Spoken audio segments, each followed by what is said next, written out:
Hi, my name is Kavita Ndolo and I run Kithekani Farms, a farm based in Machakos, Kenya. It's on about 15 acres.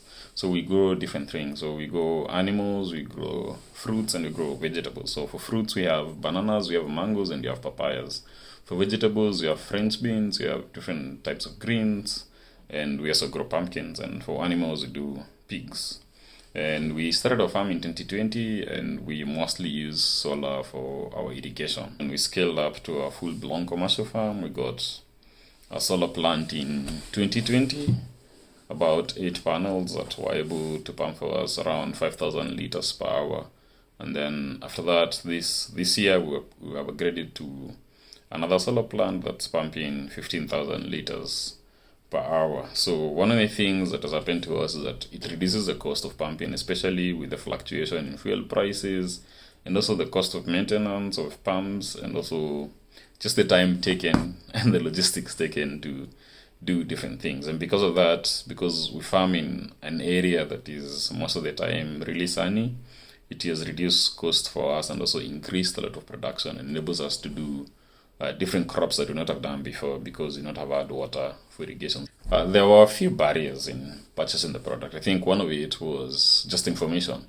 We had to go through a lot of uh, processes to find out. I don't think there's a lot of information out there, and especially like just a central database to compare different things because when you're looking for something, especially when you're not technical on it, it can be a bit of a hassle to find out what works best for you and different things like that. And I think another barrier was price. So one of the things that our initial solar plant, we had to get it on hire purchase because we could not afford to buy it, because the initial cost of buying a solar plant is really expensive. So at least we were able to find a vendor that accepted monthly payments.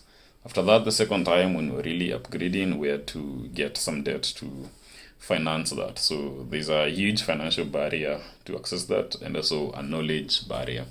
And I think the other thing is that there's no, it's not comparable. When different vendors will give you different information about what they're providing for you, so you don't really know what you're getting. So one of the issues we had, like there's a time we got solar plants, but they're not working when it was cloudy because apparently they were not all weather solar panels, which is something we're not aware of because it was not written in the manual for everything, and because whatever we're using before was all weather, we assumed all of them are like that. So there are those informational barriers and access to distributors and especially the financial part. It's a bit pricey when you're starting, but if you're patient enough, maybe you can overcome some of those barriers. But having information out there and informing different people would be really nice so that you don't have to take that risk, because I think we took a lot of risks every time that we did because we'd be the first people around the area to get such kind of products. Do I think whether it's a worthwhile investment for farmers? I think it is.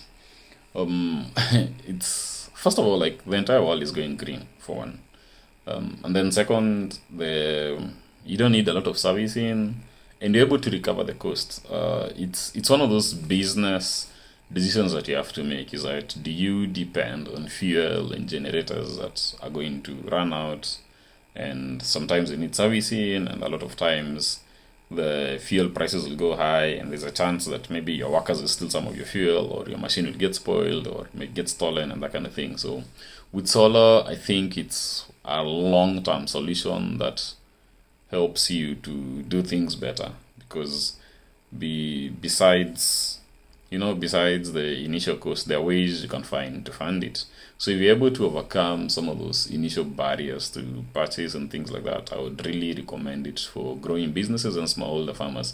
And the good thing is that there are different price packages available for different farmers. So if you're consuming a lot of water like I do, then you need a big investment. But that big investment, you recover it in no time because you're able to convert that into profit easily, and from there you have no power costs. And in a sense, what it did for us especially was it grew our business. It pushed us to produce more because we had a lot of water available now, so we could think out of the box. We could think about things we had never thought of before. So we've been able to grow the farm at least 3 times more because we've had water available throughout. So, and then based on my experience with the pump, right now, one of the things that I should have considered when buying it is I should have considered how much I'm going to grow. Because initially, when I bought a pump, I bought it to pump 5,000 liters an hour.